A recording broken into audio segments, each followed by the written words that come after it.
LC Talks. The LC Talks were organized with the intent of creating a platform for students of the learning communities to share their unique experiences and endeavors to their interested peers.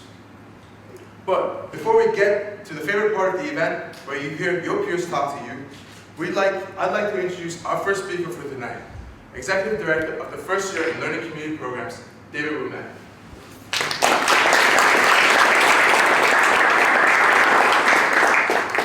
Thank you, Joel. I've been given strict instructions not to get in front of the LC sign made in our makerspace downstairs, right? Learning Community iZone, which I'm sure you've all been a part of already.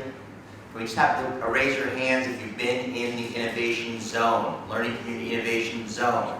So if you have not been there, that is the hallmark of what we're trying to achieve here, and I appreciate that. So, oh my goodness. All right, so I would just like to welcome you all here. I know there's lots going on campus. I know there's major speakers. I know there's exams. I know there's all kinds of things, and you chose to be here, and we really appreciate that.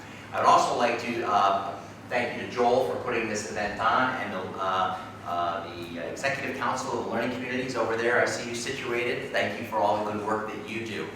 I guess my message is really simple. Actually, I said it to my FYE class this morning, and I would just like to say that, you know, the university is a research university that has so many different opportunities for you all. And I feel sometimes like when I use Microsoft products, I probably use 3% of what's capable on those products. My staff would say probably 0.5%, okay? And I think the university's that way for all of you. It's like, how do you get engaged and take advantage of this great place? How do you make it work for you, as opposed to be worked by it? So our job in our learning communities and our first year programs is to bring to you the kinds of things early in your academic career that will help you set yourself ahead. And so tonight's LC Talks is another example of what I think is so important for you to hear other students talk about the critical issues that are happening on campus, ways in which you can engage in public speaking, and to have someone like Dr. Rory McGloin here from the Communications Department, a very popular professor here, to be here to talk to you a little bit so you can get some more ideas of how to take this to another level. It is so important that you think of ways in which you can get yourself outside of your comfort so that you can find where the magic is here at UConn. We say it all the time, it's not easy. I'm going to visit my daughter who's studying at the University of Melbourne in Australia on Monday, flying 22 hours. I'm scared to death about it. But I know that I've got to get past that. My wife will kill me if I don't. But more than that, it's so important because I know that that's getting that travel experience or getting outside of what I would typically do on a night and have an opportunity to see the world and meet new people, a new place, is just so important. But everyone is anxious and nervous about those things. And I bet on lots of different levels, every single day you have those experiences. Where, should I go meet that professor? Should I go to the iZone and figure out how to make something with a 3D printer? What can I do that can really put yourself ahead? We visited Georgia Tech 2 weeks ago in Atlanta. And it was so much fun to watch the students run their makerspace. It was a young woman who was actually proficient in metalworking, and she took us around the whole iZone. My vision is to do as much as we can to put you all in control of all of the things that we do. It's not for us to do it, it's for you to do it. And tonight, that's what I love about Joel putting this together with the Learning Community Executive Council, Jen and her team, so that we can put these kinds of events on. So I won't go on and on except to say thank you very much. Thank you very much, Dr. McGloin, and thank you to the faculty who are here and your other students. So have a great evening.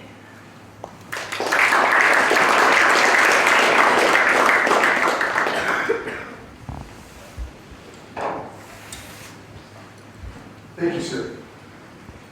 And now for the point in the night that you have all been waiting for, to hear from your peers. I'd like you to put your hands together to welcome our first speaker from Whimsy House to share on how she took her calling of being an engineer and translated it into a challenge for success. Please welcome Emma Atkins.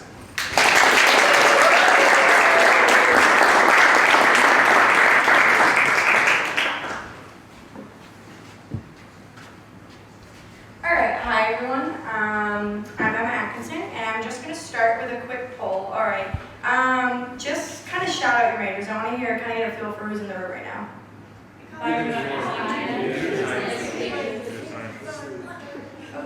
Okay, great. So there's a lot of different majors. All right, so all you guys are doing so many different cool things in your majors. Now, my first question is, who really, really, really loves math? And you're just the kind of person that you get home after a long day of classes and you're like, thank God I get to solve this triple integral now. Good for you. Go for it.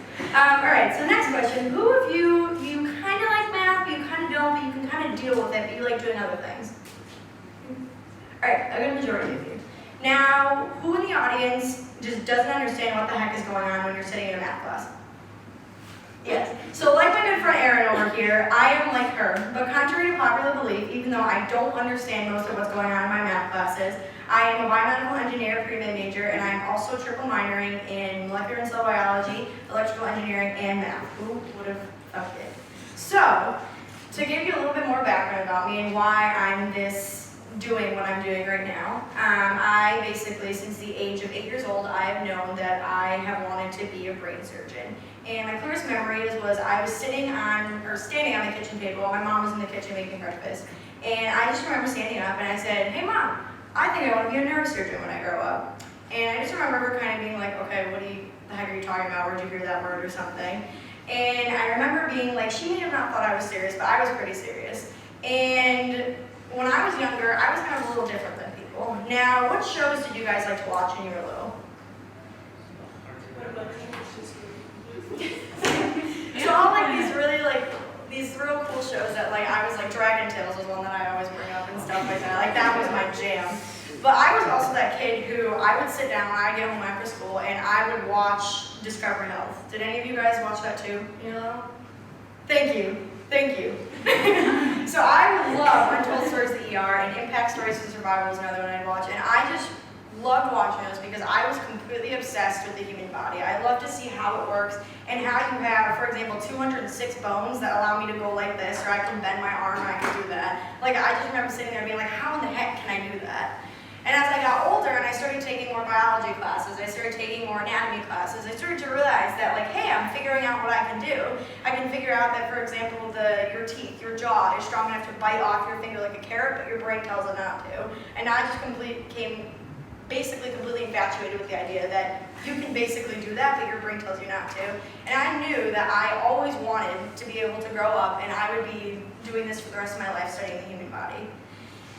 Now, as it came time for college, I became more excited because I knew that I was finally going to get to what I wanted to do. I chose biomedical engineering, I was pre-med, I was starting to take all these classes, and I thought that like, hey, I'm going to get here and I'm going to be looking at bones, I'm going to be identifying different organs and muscles and where they all connect and everything. But what I didn't realize is there's a huge difference between saying what you want to do and actually starting to do what you want to do. And that's where I was kind of misconceived on this aspect. And I remember I got to college, and my first semester I took Gen Chem 1127, I took CSE, I took Calc 1, and then just a kind of bunch of other random classes. And I don't think I've ever hated something more in my life than I hated Chem 1127. Does anybody else totally understand that? Alright, thank you. In addition to CSE 1010, and Calc 1 was okay, but I just remember sitting there in my first semester and being like, what the hell just went on? I had no idea what was going on, and I just remember being like, this is the first C I've ever gotten, because high school is a lot different than college. You can study one night, and then the next day when you take it, it's exactly like what you studied, and you're completely fine. So I remember doing that, and second semester, same thing, 1128, my BME class, and I started taking Calc 2 and all this stuff, and after that rough semester, I remember looking back, I had 21 credits too. So I remember looking back and being like, what am I doing here? Why am I putting myself through this? I just said I wanted to be a brain surgeon when I was 8 years old. How hard could that be? And I just remember sitting there, and even into my sophomore year, I was taking applied mechanics. I think the only non-Q class that I had was Orgo 1, that's great. So then I remember sitting there, and I was just so upset. I had my first freshman year, my GPA was a 2.86. And in order to get to med school, the American Society of Medical Schools and Colleges recommends that you have a 3.5. And that is a really astronomically large gap. And I remember sitting there, and it was in October of this past year, because I'm a sophomore now, And I remember doing what I do best when I'm upset. I call my mom crying, and I usually vent on the phone for like an hour and a half before she can get a word in. And I told my mom, I was like, Mom, I have no idea what to do. I'm like literally the dumbest engineer ever. Like didn't even know that gravity was acceleration, and I had to ask somebody about that. And all this stuff, and I just remember my mom, like, finally she had a word, and she says, the same thing that she always says, she says, besides, Emma, make a list. Second thing is, your father and I are so incredibly proud of you, and we have had no doubt that you can do what you want to do when you grow up, and that's why we've never told you were crazy, because we've always known that you can do that when you grow up. And then she passed the phone to my dad, and my dad's a little more stern. He goes, Emma, life's not fair, you gotta get over yourself, stop crying. And then he kind of goes to me and he says, same thing, your mother and I are so incredibly proud of you, and we know that you're gonna get done whatever you need to do. You just have to keep going, you need to get done what you're gonna do.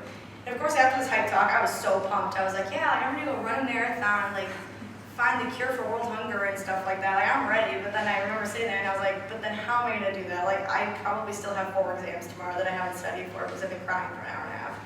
So then I remember I sat there, and when I was doing all my college searching and everything, I went to Tufts University, and they had a women in engineering workshop.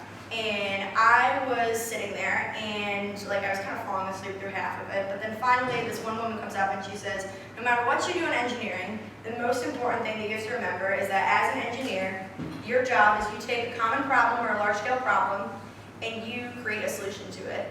Biomedical engineering is the first one I can think of. You have so many people who have lost limbs and have lost all these different things or parts of them because due to combat or any other things, and now we found, we're so lucky we're in a world where we can have prosthetics, and even now the prosthetics that can be controlled with a brain, and you can control your fingers, which that's freaking insane. But it's just so cool to think of what people can do now. And my hardest thing is, I came into school, and I'm an engineer, and I'm a biomedical engineer, but I can engineer my own situation. My problem is that I'm not like other people. I have struggled with anxiety, I've struggled with stress, I've struggled with attention deficits. I can't focus more than 10 minutes without being like, where's my coloring book and my pencils? Or like going on the internet and like on Redbubble looking for different stickers on my laptop. And my biggest problem was I was like, I'm not like other people, and I've been trying to take the approach that everyone else around me is taking. I am watching people who just get math and just can look at a problem and say, the answer's 4. I'm not one of those people. It'll take me probably 3 days to figure out the answers 4, and I'll draw all these things, but I'll get it eventually. And my problem was that I was trying to apply something that wasn't me to myself. So I was kind of thinking, and it took me a while, and it took me basically all of winter break and everything to get this figured out, but I've done so many things since then. I draw these crazy diagrams everywhere. I am literally like writing on whiteboards. If you saw me during finals, I was like writing on the windows of the study lounges, which isn't allowed, so don't do that. But like I was writing on those, and I draw all these diagrams. I love to dance. I like have to have the TV and the radio on, and I like write everywhere. I like put sticky notes up on the walls, every crazy thing that you could possibly imagine. I just have to have everything visual, and that was my solution. And the hardest part was that it took me so long, but it feels so great now. And I remember today I actually just had my appointment with my advisor, and she comes in and she looks and she kind of cringes and she said, geez, how's this semester going for you? And I said, I felt so proud in saying, hey, like it's actually going pretty well, I know what I'm doing, and I had 7 classes this semester. So it's insane to think that even though like it looks like I'm absolutely insane. Like there's so many people who say like you're crazy. But now that I actually understand what I'm supposed to do and how I'm supposed to study and found a way that worked for me, it's so much easier. And the number one thing I can say is that I've had so many people that have come up to me and said, what's your major? And I'll be like, I'm a biomedical engineer. I'll give like a whole paragraph on the spiel, which I know is really annoying. And they'll be like, oh, that's so hard. Like I could never do that. And that kind of bothers me sometimes because honestly, if you just gave somebody a sheet of paper saying what I'm good at or what my GPA was or what I like taking or everything, you'd be like, oh, why are you an engineer? Like why would you do that? I have so many people tell me like, why don't you just switch out of engineering? But the difference is that, and as cliche as it may sound, if you can put anything you put your mind to, and honestly, it's, as cliche as it may sound, it's true. Usually when you have cliches, like, they're true because they're said so often because they're true. Like, just believe them. And it's so hard for me to finally understand that, but if I could give you any piece of advice, just knowing that anything that you want to do, there's always a way to do it. Even if you have to dance around like a crazy person, even if you have to draw weird diagrams, even if you have to go to like sit and draw out every possible thing. Like I can even tell you like circuits, I have to draw out like the whole like 40 problem thing, and it's this big mess, but I understand it. So whatever works for you is what you need to do. So just remember that whatever kind of situation you're in, there's always a way that you can engineer your way to success. Thank you.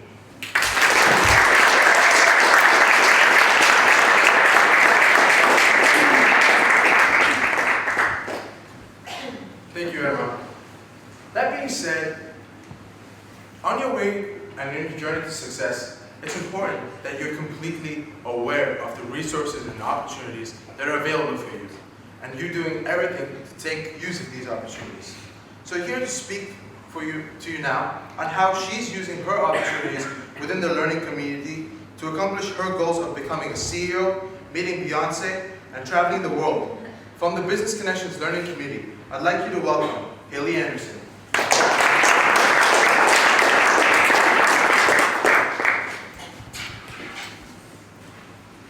Seriously, I really want to meet Beyonce, so if anyone has that connection, please see me after my speech.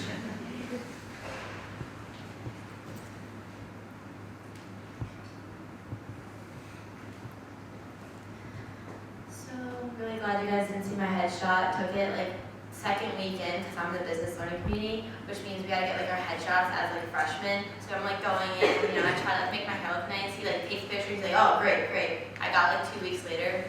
Ooh.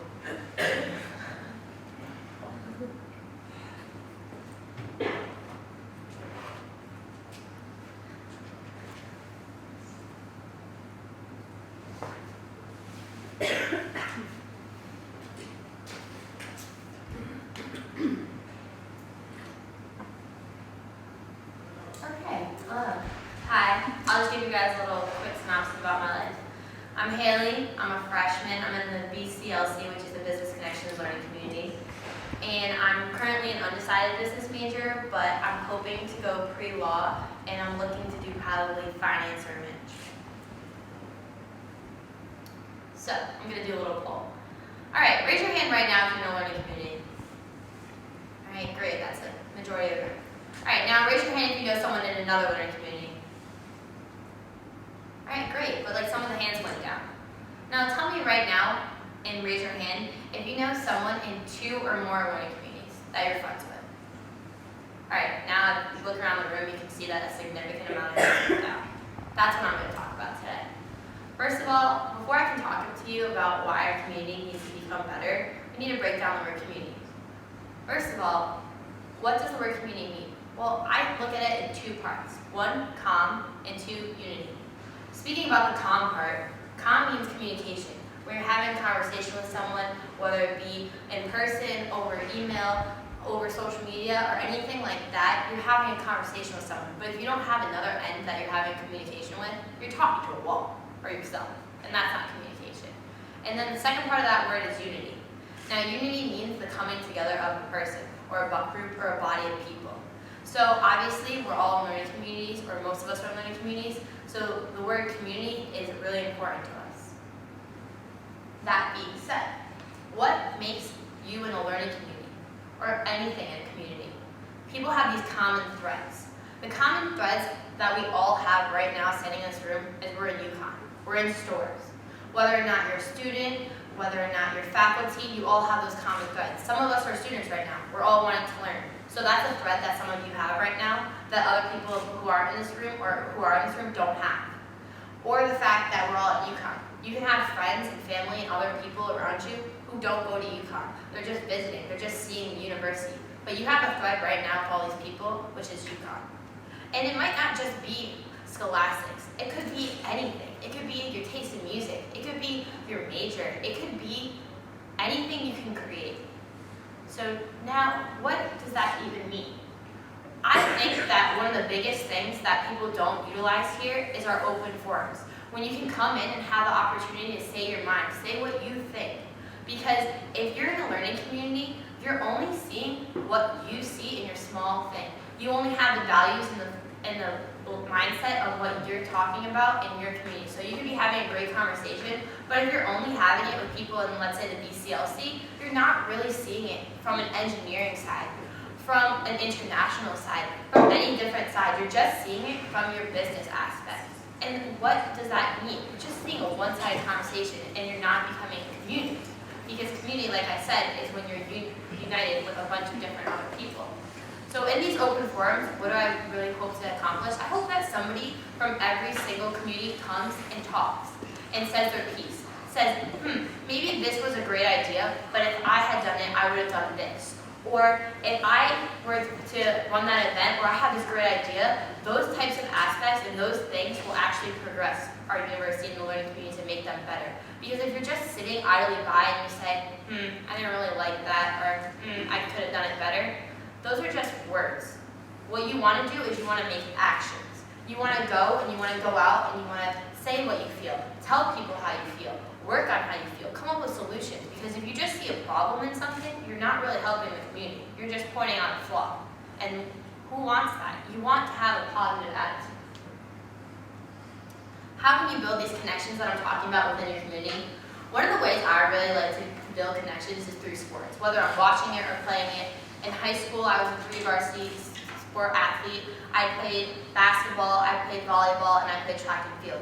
So when I would go out, I could see someone playing on the volleyball court and I could come have a conversation with them. I could see basketball, whether it's men or women, and pretty much have a synopsis of what the game was going on, who was scoring, who got fouls, what plays they were running, the flex offense, anything like that I knew. Or track and field, I knew, yeah, they're running the 400, ooh, that stinks. I'm not going to be running that, I'm going to be throwing over here and jumping. So that's the things that I know. But that doesn't mean that I couldn't talk to people about football or really understand. And just because I'm talking about sports doesn't mean that could be your common thread between people. It just happens to be something that I'm passionate about. But that doesn't mean I can't talk to you about music, I can't talk to you about food, I can't talk to you about anything else. But sports is something that I think a lot of people have in common.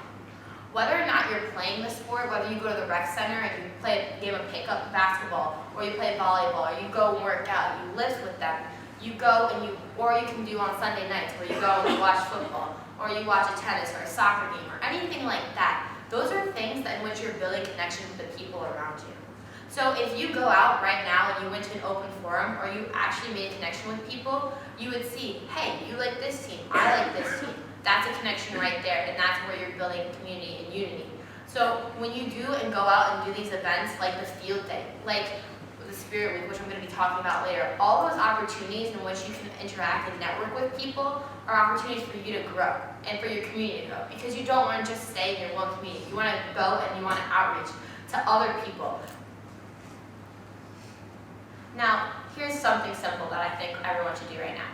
Okay, whether or not you have your phone, you're just looking and listening to me, I want you to give a high five to someone next to you. It could be someone you know or someone you don't know.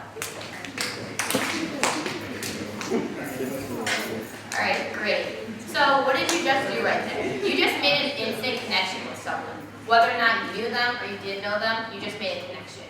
So that connection right there took you out of your comfort zone. You may or may not have known the person, but that willingness and that desire to make the connection is what's the driving force. And I think it's really important that people have this. And when you use your opportunities to go and make that connection with people, it can actually help you in the long run. So right now, maybe after this, you can be maybe like acquaintances with them. You can kind of make small talk, and then if you see them on the sidewalk, or you see them in class, you can say, hey. Or maybe you're going to find out that you have that connection or those threads that I was talking about. And when you go and you see that person in your class, you can talk about, hey, did you see the game last night? Or hey, did you see what McMahon was serving for dinner? You know, things like that. Or you can become maybe friends. And then those friends can become your coworkers or people you want to hang out with. Or your brothers, your sisters. If you join Greek life or if you join any kind of organization, you'll see them because you're going to have those common threads. But right there is a way in which you're making those emotions to become better. And the number one thing that I think you should take away from that is the fact that your common threads, because we're all like animals, you kind of tend to hang out with people who are similar to you. So if I like to, let's say, I like Beyonce, right? And I have some friends who like Beyonce. And I meet another person who's in the Whimsy house, and she loves Beyonce too, and her friends love Beyonce. We could all come together and talk about Beyonce and her latest tour. Or if we all want to go see a sporting game, we can go and see that sporting game together. Whether it be basketball, or the women's team, the men's team, whether it's soccer, field hockey, any kind of thing like that, you're making those connections. Because usually when you hang out with people, you all have common threads. But here's the disconnect. I feel as though, as you can see right here, it's evident that some people just don't have awareness of the fact that we have these events, or the fact that they just don't want to go out and make those movements. So how do you solve this problem? Well, obviously, here's some simple options. Most people, one of their biggest things, especially if you're from the alumni area, is you don't want to walk. And I know it sounds crazy, but you do it all day, you don't really want to do it. But if you give simple solutions such as taking the bus, going with a group of people, or possibly doing it in a third party where it's more centrally located that other people want to come, maybe that would be a difference. But you can talk about that in the open forum, and maybe you could go and say in those conversations, you know what, maybe next time we can host it here, or maybe we can do this. But until you say those things, people won't do it. And then there's always the option of walking. So I'm going to drop some knowledge on everyone. Did you know the fact that we have a field day, we have the week of WOW, and then we're also having Spirit Week? How many of you guys actually do that? You guys knew that? Great. I didn't know that coming into this, but I learned about it. And you know how I learned about it? I became active and involved in the Learning Community website. I went in, I saw all the events that happened, all the things in which you could go and do and make. I've never even been in that iLab before, but I'm really interested in learning what I can go do down there because I'm from the alumni area and we don't have that option. But now that I know that that's available for me, I want to go check that out because I want to take advantage of those resources. But what are the driving forces that make people come? It's motivational speakers, it's incentives. Maybe it's a mandatory event, but I want it to be something that people want to do rather than they have to do. And now, switching gears to what community means in general, for everyone, community is what is around us. Martin Luther King put it great when he said, life is a persistent and urgent question, but what are you doing for other people? So I think that one of the biggest things for community is what not only our small learning communities in our UConn community, but that outside community. So BCLC, for example, did a trip to Macon where we went down and we helped families in need, making handicap ramps, and building staircases and ladders for houses that needed them for people who were disabled or had lost the ability to walk or needed ramps and such things like that. But there's also other ways that we've given back, which is Hutty-thon and other community outreaches, but it's only small. It's only your community and other communities, and sometimes you came together, but it wasn't a big thing. So I think a great way in which we can help motivate each other is by doing a case community event, where you go for 1 week, you pick 5 charities based off of your open forum, and you go and you raise money. Hundreds can be raised, and there's going to be one winner based off of the fact of who raises the most money for those 5 charities and all. But the biggest thing is, it's a competition. Who doesn't love competition? So number 1, you're going to be competing. So you're going to be competing against other different groups and people in learning communities. Then you're going to be collaborating. You might just not be with people who are in your learning community. We'll be with other people. So you're going to be talking, sharing ideas, getting passion, seeing it from the other points of view. And then last thing, you're changing, because you're going to be the change in what's going on. If you're helping other people besides yourself, you're helping them. So you're going to be changing their lives for the better. Because at the end of the day, no matter who you are, no matter what you do, UConn will stay here forever. Your learning community is going to go on, but you're going to move on. But you want to be able to look back and see that you used your resources, that you made a movement, that you created something that wasn't there originally. You want to be able to say that you were a part of something rather than sitting on the sideline and watching something happen. So no matter what you take away today, I hope that you take away the fact that you want to be the change. Thank you.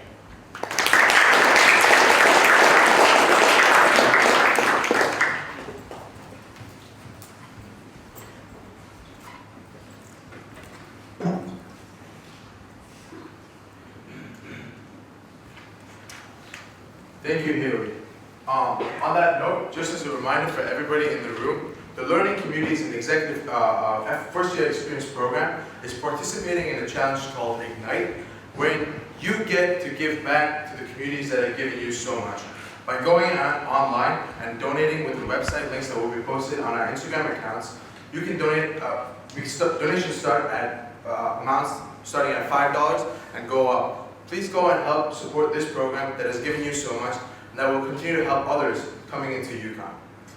However, while it is great to be aware of the resources that are around you and that help shape the person that you are today, I think it is more incredible to see what can become of those who take advantage of these resources and opportunities to present to you. And on that note, I'd like to welcome our next speaker, Mr. Ben.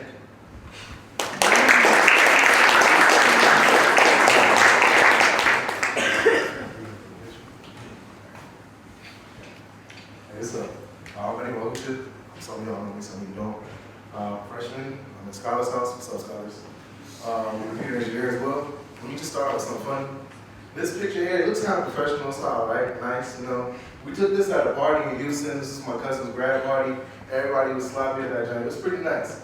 Yeah, that's a whole other topic. Well, I'm gonna start out with a story. Purposely, my title for my speech isn't here. I did that on purpose. Now, I went back to my high school over winter break. Mind you, I'm kind of banned from my high school, but that's another story. Went back to my high school, and what we have is something called Alumni Day. They have a whole bunch of the seniors from the last year come back, talk, explain pretty much how the college experience is going for them. Now, they usually bring back the best seniors from a couple of years. The problem with us is the fact that my class is evil. We're horrible. I made my 6th grade teacher cry. We almost set our middle school on fire in 8th grade. 7th grade, we had a food fight in middle school, and my best friend that's allergic to peanut butter had an extreme allergic reaction and went to the hospital. He's soft though, but he's like. So I'm here with the biggest jerks of my high school and like the most gorgeous girls, and I'm known for talking in my high school. So of course they give me the mic and ask me the hardest question. So all the juniors, well seniors, I see the juniors, all the seniors of this year are in front of me, and what I'm asking is, what does it mean to be a Husky? Now, I don't even know how to answer that question, but I gave them some answer. It took me a while to come up with the answer, but now I can actually deliver and tell you what my answer is. I'll start with how I came to that answer. I remember every time I think about UConn as a whole, I think about my first time being here. My first time being here was on my first tour of sense. That was when my sister brought me up before graduation, before like application day. She was at her apartment. We parked over in front of the gym over there. Even before Next Gen was built, I didn't even know this place existed. We were in front of the gym, we parked over there, went over to my sister's apartment, we ate McMahon. I thought McMahon was fire. Actually, it's trash. If you go to McMahon, they'll give you 4 pieces of ravioli and broccoli. I don't eat vegetables, it's not for me. Yeah, so I leave McMahon hungry every day. So we were in McMahon, she brought me to her apartment, we went off to the student union. I was like, yo, UConn's lit, we about to have a nice time over here, right? I was wrong. When we came back to the car, I had my first real experience with the University of Connecticut, being that the parking service is evil. I had 3 tickets on the front of our car because we were double parked in front of the gym, we didn't have a student parking permit, and we parked where the zip car is supposed to be. So before I made it even into the university, I owed the university $217. Speaking of money, that was closer to my fee bill. Here goes into my second point. The bursar's office is evil. You know, if I happen to owe you $5, let's say we made a bet on something, I lose, I owe you $5, right? You can give me like 3 days to give you back the $5. Go to work a week, give you your $5. If I owe the bursar's office $5, they put a hold on my account, I can't register for classes, I can't go to the gym, I get fat, I get lazy, I get tired, I can't swipe into the dining hall or into Next Gen because I owe them money. It doesn't happen like that. However, if I have a check for $1,000 in the bursar's office, I have to wait 5 business days for that transfer to come through. I don't think that's fair. Not many people do. So, if me, anyone who goes to the bursar's office to get my bread, I can't. However, the distance from Next Gen to the bursar's office is kind of far, so you would assume that I would have to take a bus or cross some streets. Here's another thing about UConn. People don't follow traffic laws here. I've been nearly hit by 3 cars. On one day, we had to do a project for Scholars House, so we had to walk over to W Lot. And I remember I was with a couple scholars, and there was a guy driving his car, and he didn't see us because it was nighttime, and we're black. We almost got hit by a car. Dangerous, dangerous, dangerous. However, that's not what I'm talking about. What I want to talk about is the fact that the UConn bus system is trash. How am I supposed to get from Next Gen to the bursar's office if 1, I'm a freshman, I don't know how the buses run. 2, the buses run very fast and you can get hit by them if you don't move fast enough across the street. And 3, the app don't work. So I'm usually lost half the time. Coming off of that, if I come back to Next Gen, I'm tired, I have to do homework. I usually play music when I do my homework. This goes into my 4th point.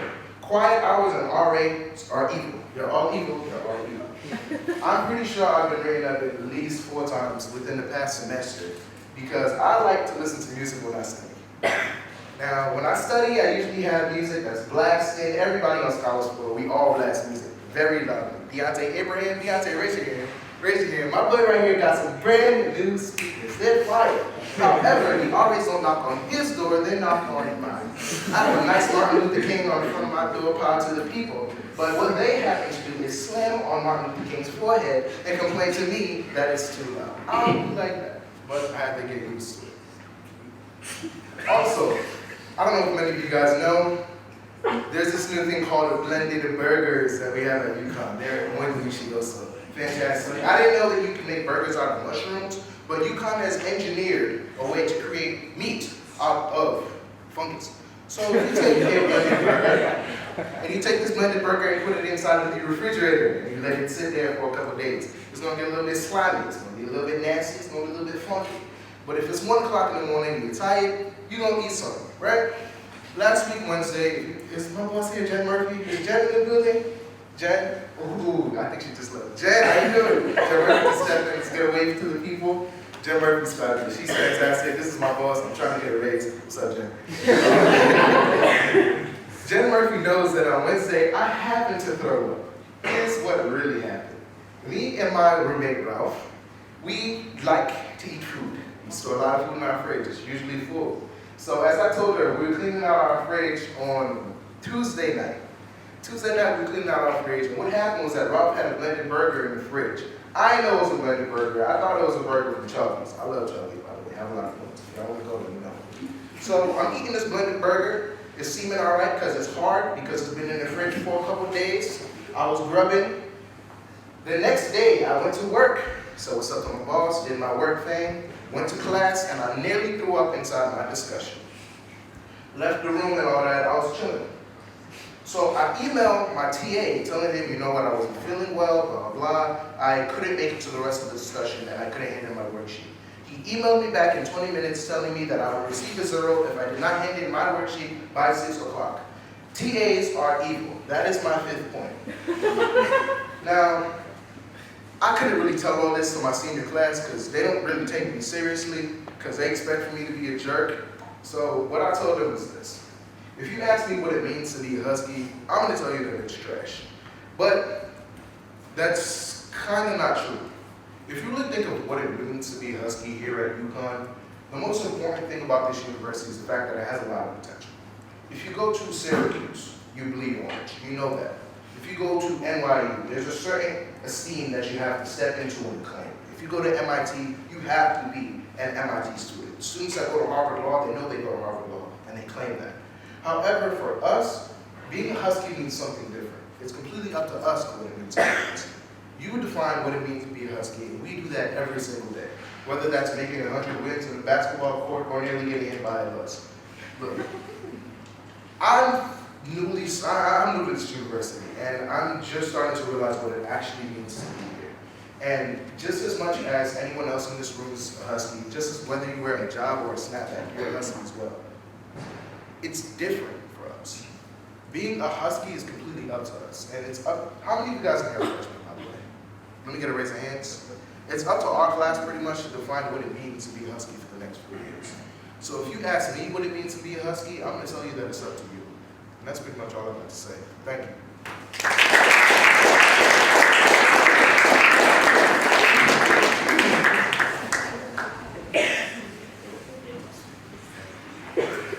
Thank you, man. As we see what becomes of students that are within this program, it's important to remind ourselves that there's a constant need for us to push ourselves beyond the comfort zones, to explore areas that we haven't explored, and to become masters in this. To show you one example, I'd like to call upon our next speaker, Mr. Vincent Yee.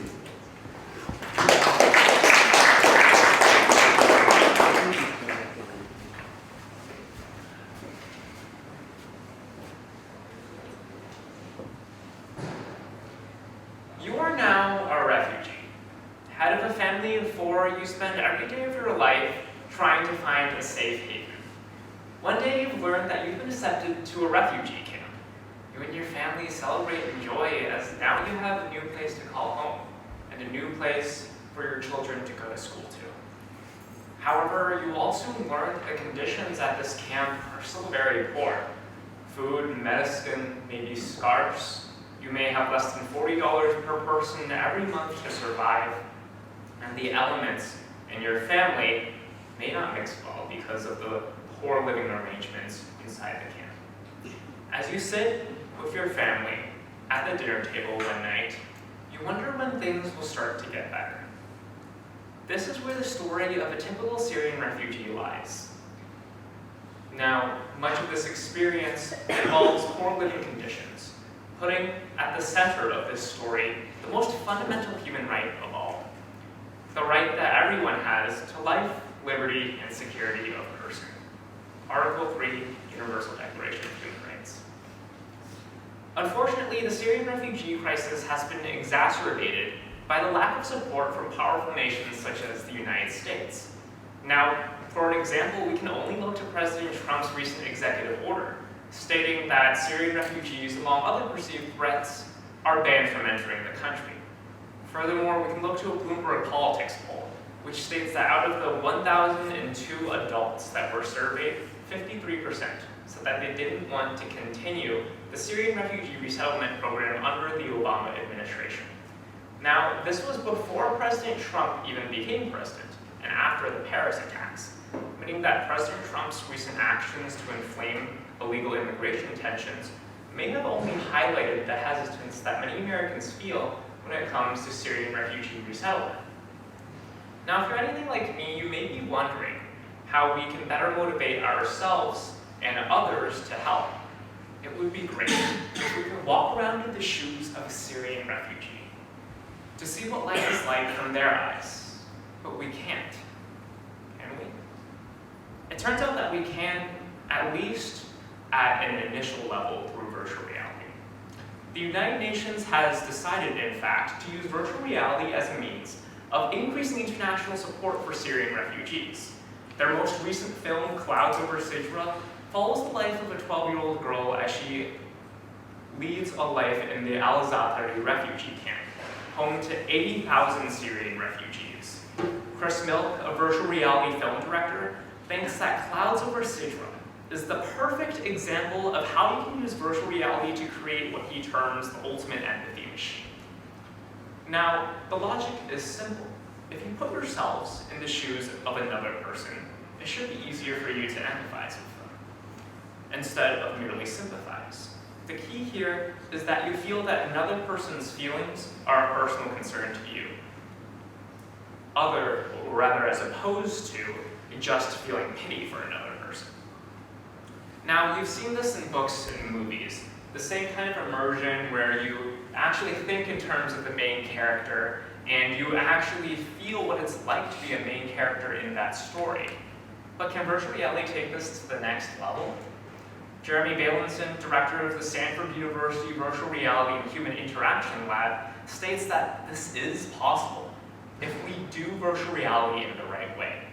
The distinguishing feature of this kind of technology is that we put you right in the throes of the story, so that you can actually interact with the environment and the experience that you're being put in, so that you feel a deeper connection. Now, the research into virtual reality and how it can affect empathy is still ongoing, and there are, of course, critics. Paul Bloom of Yale University states that once virtual reality becomes commonplace in society, it may not even be more novel than reading a book or watching a movie. After all, you could do that same kind of immersive effect when you watch a really good movie, or you read a really good book. Now, although this is true, virtual reality has already had meaningful effects on the world. Clouds Over Sidra has provoked meaningful responses from members of the international community, but the overall effect is yet to be seen. And we have to go on to realize that virtual reality can be expanded beyond just Syrian refugees and towards general social problems as well. Think of how you can put yourself in the shoes of Rosa Parks when she was defying societal norms to make sure that she wasn't going to get sent back to the back of the bus again. If we could use virtual reality to teach students and immerse people in this experience, then maybe we will have the empathy and gain the empathy from this experience that is needed to uphold human rights throughout the course of our daily lives. So although virtual reality is indeed virtual, it has very powerful effects on our real and everyday lives.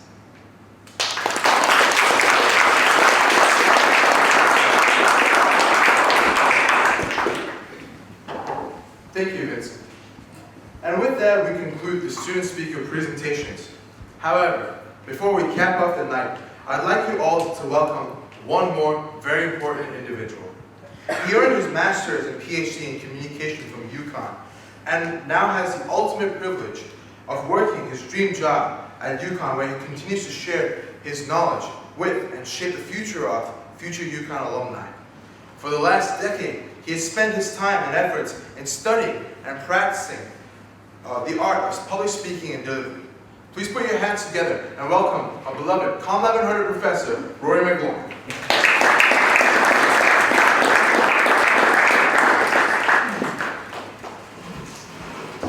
Thank you, Joel. That was a lot to live up to. I appreciate the accolades. We'll see how beloved I am. I'll take into consideration that I'm the last speaker of the night, and one of the things that you learn in public speaking is that you always want to be aware of the time. And so if I'm keeping you from your dinner, I will try not to speak too long and therefore hold you up from that level of meal at McMahon that you're anticipating.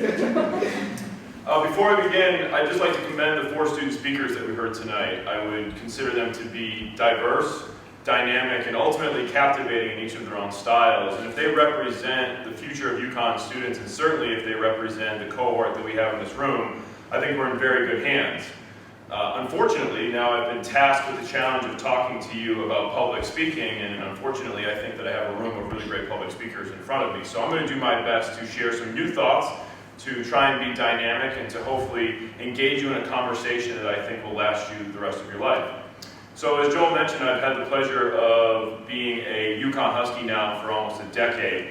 I came here in 2006, and I can tell you that a lot of things have changed. Certainly this building was not here. When I came here, there was not a basketball champion center, but instead there was a memorial stadium. But I can tell you, Benny, that parking services hasn't changed all that much. I've had the fortune of studying communication for the past 15 years, and over that time I've tried to accumulate knowledge and, more importantly, try to pass on some of the knowledge I've learned in the hopes that you'll take knowledge with you and pass that on to those in your life. However, one of the things that I think stands out is that oftentimes when I begin to talk about communication, the reaction that I get from students and sometimes peers alike is, why would you spend your time studying something that you do every day, and therefore because you do, you should know about it, and as a result of that knowledge, maybe I ask folks that we already are all experts in this field in our own way, we just don't really know it. So my goal for this evening, and just for our conversation that we're going to have here over the next 10 or 15 minutes, is to think about some of the things that you already know, the experiences that you have, and try to bring those concepts to life, so that as you go out to communicate, you think about how to be more effective and the things that you can do to ultimately increase your effectiveness, and then ultimately share that effectiveness with those around you. I know some of these struggles that some of you are facing, and I can relate to some of the stories that you heard, because a long time ago when I was starting my undergraduate career, people would ask you, what are you majoring in? And that's a great way to start a conversation for those of you trying to increase your networking. And I would say, I'm going to study communication. And there were a lot of wise folks in my life who told me that communication wasn't really such a great field of study. Why not select something that had been around for a lot longer? Sociology, psychology, math. And those all seemed interesting, but I was genuinely interested in the art of communication. I was told that communication was going to be a fad. Now mind you, this was right around the time that the internet had been becoming prevalent. We had just surpassed the AOL and AIM days, and I had a feeling that it probably was here to stay. And I think about some of those people that told me the internet was a fad, and I look back and I wonder if their advice was not all that good. Nonetheless, I was once given a really good piece of advice, and it stuck with me, and if I have an opportunity to share a piece of advice with you tonight, it was that I've always tried to learn from everyone around me, regardless if I've agreed with them or if I've disagreed with them. The advice was centered on the idea that if I could learn from those around me, that I could take something with them, I could take something from them with me forever. And as a result of that, when I encountered them later in life, or somebody who characterized those same ideas, I would then know how to interact and engage them later on. More on that concept in a second when I go through my 3 steps as to how we might improve our effective communication. So I took some time and I analyzed what those folks were saying. And I actually became very critical of this message that we should study communication. It didn't really make any sense to me, because when I thought about it, communication was at the very forefront of human civilization.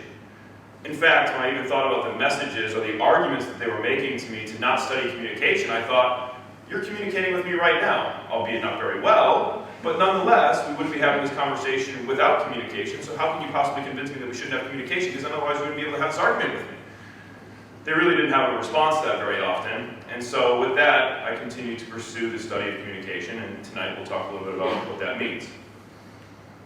I summarize that idea, and I tell you that story anecdotally somewhat, because what I really learned out of all of it was that if we're ignorant to anything, then it's going to place a barrier from our ability to learn from it.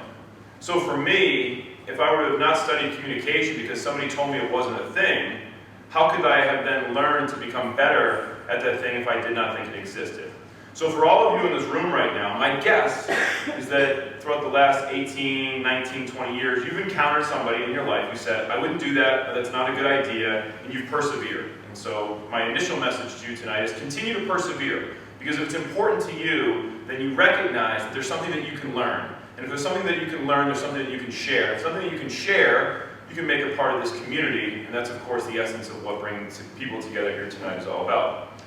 So I'm going to start my message here, and that is the idea that communication is a thing, and if I'm going to continue, I need you all to agree with me on that. So if you disagree with the fact that communication is not a thing, we can stop right here and get to dinner, but I'm hoping you're going to agree with me for just a moment, because I would like to think you all agree communication is a thing, because that's why you're all here, to either share messages, consume them, and to be part of this thing with your peers. So we're good with that? Okay. All right. Okay, so the first thing we like to do, and this is actually a great technique both for educators and for peers in the room, is if you want to help people understand a concept, you really need to define it.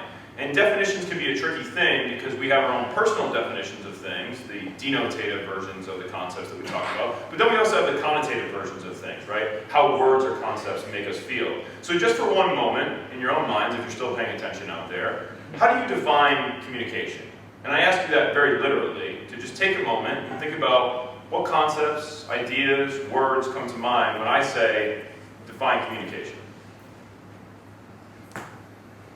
So, as you can imagine, over the last 15 years, I've gone through this activity quite a few times, and then I've usually prompted responses on whiteboards or blackboards or whatever it is that we write on these days. And a lot of the responses typically include things like senders, receivers, symbols, outcomes, feedback, success.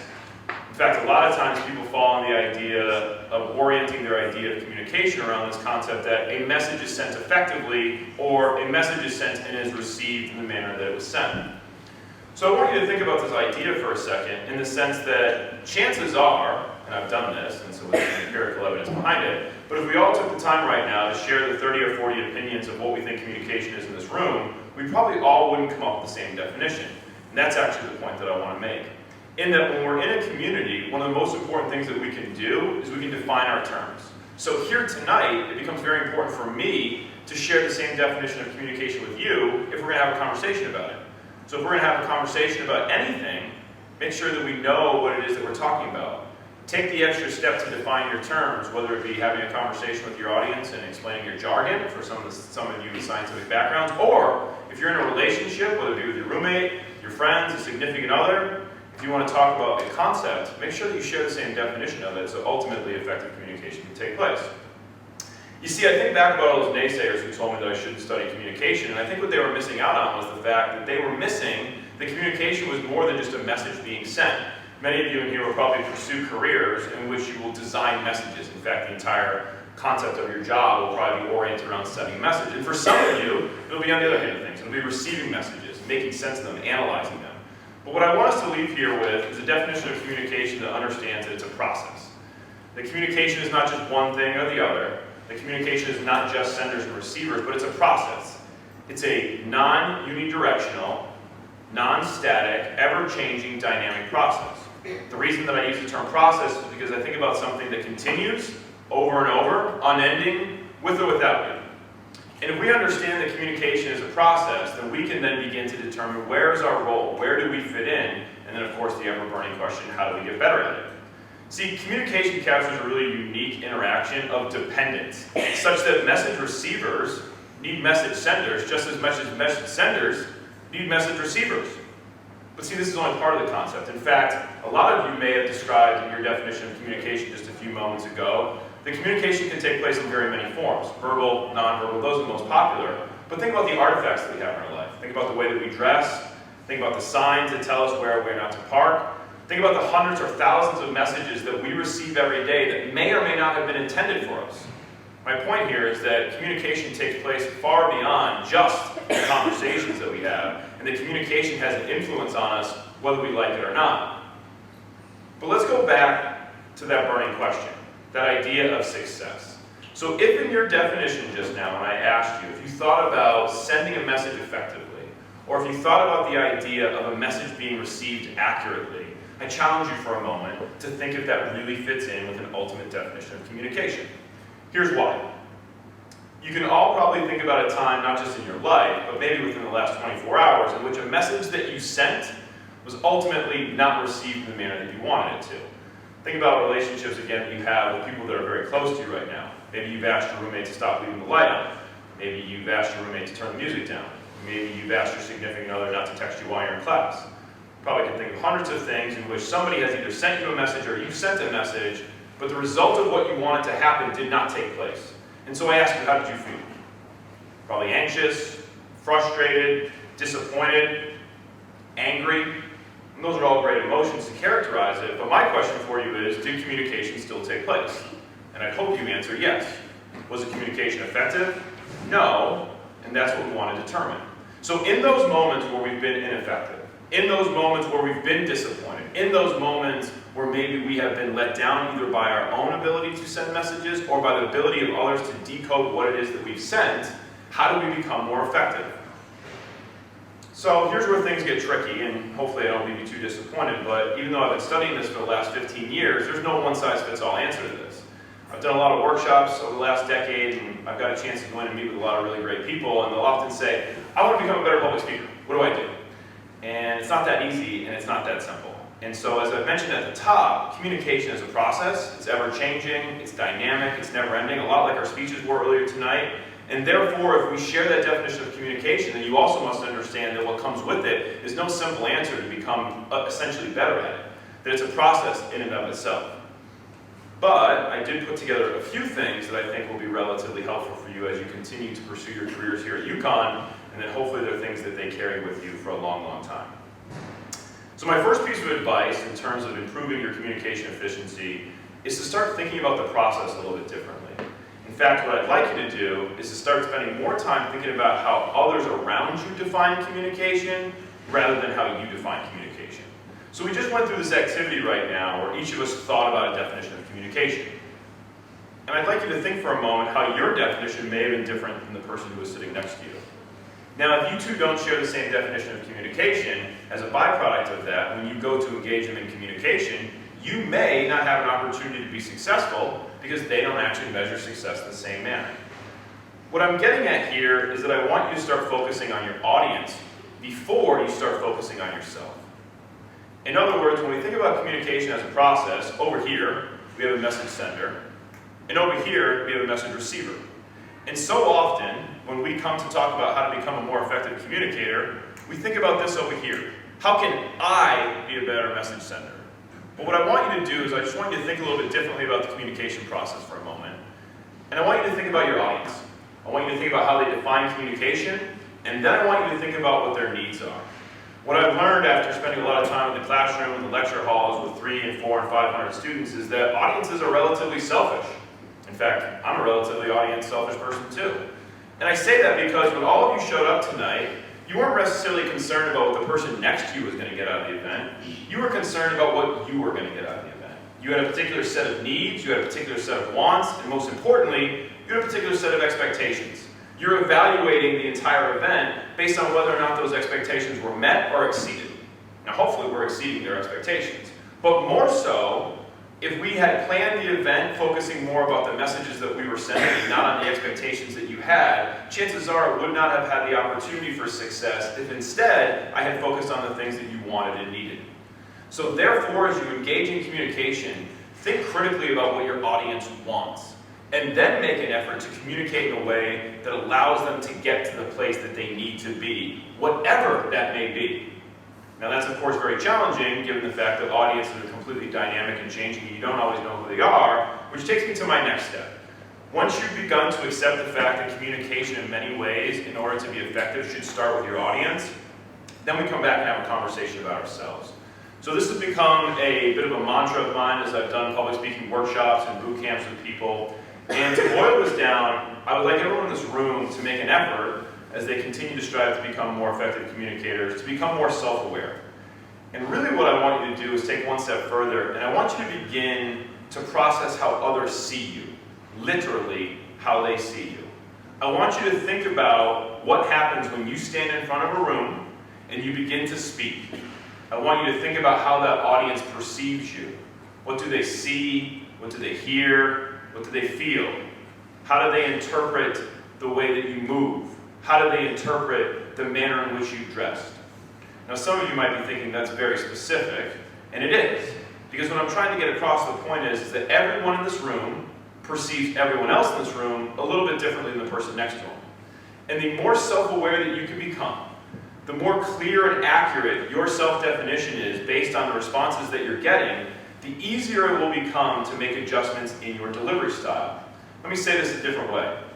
I often think that when students come to college, we can become a little bit overwhelmed with the process of earning points. I think Emma did a really nice job in her speech earlier tonight emphasizing how important GPAs are. And while I think that's great, having been around the block now for a while, one of the things I would like to encourage you is to not lose sight of the more important feedback that you're getting. And that is ultimately the conversations that you're having with people, especially those instructors, those mentors, those advisors that you have in your life, those student leaders. I would like to ask everyone here just to think a little bit more critically about the responses that they get from folks. So in other words, when you engage someone, take into consideration the laughs and the smiles. Those are easy. But don't ignore the eye rolls. Don't ignore the times that people don't pay attention. And don't ignore the situations in which you think you've lost attention. Because those are moments for you to make adjustments. Those are moments for you to ask, what happened? Why did I lose their attention? What is it about that person that is unique that I need to make an adjustment in my delivery style going forward if I want that person's attention? So my advice here really is to characterize yourself among different audiences. And how are you going to do that? Well, of course, you're going to need to expose yourself to different audiences. So to summarize my second main point here, it's this concept that you put yourself out there, but you don't just put yourself out there for you. You put yourself out there for others to evaluate you. And in their evaluation, you soak it all up. The good, the bad, the ugly, the things that you agree with, and more importantly, the things you disagree with. Because it's in those disagreements, it's in those cognitive dissonances that we learn the most about ourselves, and that's what ultimately will allow us to make the adjustments so that when you enter your next communication endeavor, you have an opportunity to make an adjustment on the fly because you know what you look like, you know what you sound like, you know how you move, and you know how you're presenting yourself. And as a result of that, I take the information that you provide me, and I make an adjustment to become a clearer, more effective communicator. And then finally, we have a saying in the communication field, primarily amongst the scholars who study communication, and it is that you cannot not communicate. As I've mentioned, communication is never-ending. It's a process. And I want you to remember that even when we are not communicating, we're still communicating. In fact, in an era of technology, which all of you have grown up with, not communicating sometimes says as much as communicating. For anybody, of course, who's ever sent a message and seen that it's been received and not received a response to that, you begin to worry and panic and start to wonder why that person does not respond to you. Maybe there's nothing worse, actually, than having your iMessage received and to see those 3 dots pop up and then disappear and then no response follows. We're always communicating even when we're not communicating. And I think that your learning communities and on a broader scope, cultures are actually a great example of this. Cultures and communities are unique in that they don't often have their explicit rules or their traditions spelled out. They're simply passed on. And the way in which cultures or communities engage with other cultures and communities is often also not explicit. They weave their inner workings together, and in many ways, unspoken. So one of the points that I wanted to make tonight is that you in many ways are like your own small mini culture. You are your own identity. You are your own community. As we've heard in the speeches, you share things and you have commonalities. But one of the most important things that you can do is that you can communicate your brand effectively in a variety of ways. So what I'm encouraging you to do is to recognize the moments in your life when you are communicating by saying nothing. but also recognize the opportunities that present to you when you have a chance to assimilate your culture, your background, or your ideas with the one next to you for the opportunity, instead of not communicating, to actually communicate with one another in an opportunity to learn. So in conclusion, I was sitting here tonight and I was listening to all the presentations, and beyond being essentially impressed, it was pretty clear that the theme of communities became very important. And I thought, well, what is a community? And we heard a definition earlier tonight, and I share it. It's this idea that we're this group of people that live or work in the same area. We share attitudes, beliefs, values.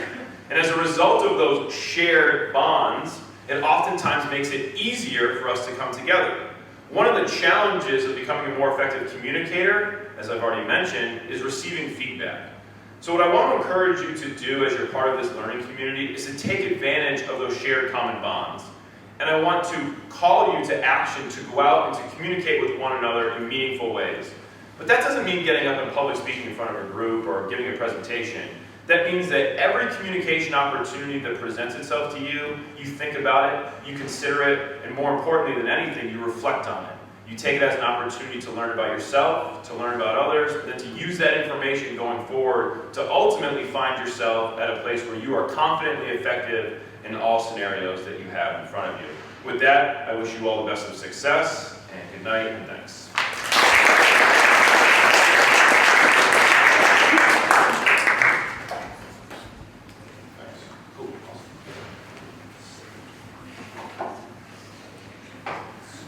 Well, that brings us to the end of this wonderful night, but I don't think this would be complete without acknowledging a group of people in the room. Let's start with our amazing speakers and for the wonderful words that we heard today.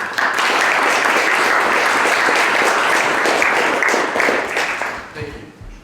Beyond that, there's been an incredible team that has worked with me for the last 4 weeks putting this together, and that's the Learning Community Executive Council. Some of them are sitting here. I'd like you to give it up for them.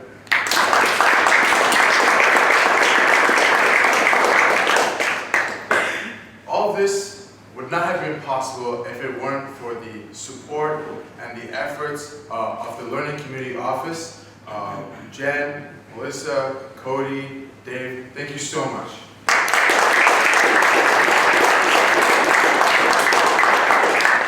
And of course, the largest group of people in the audience, here in this room, the audience this night would not have been possible had it not been for you. Thank you for taking time out. Thank you for coming here. And we look forward to seeing you next year. Have a great night.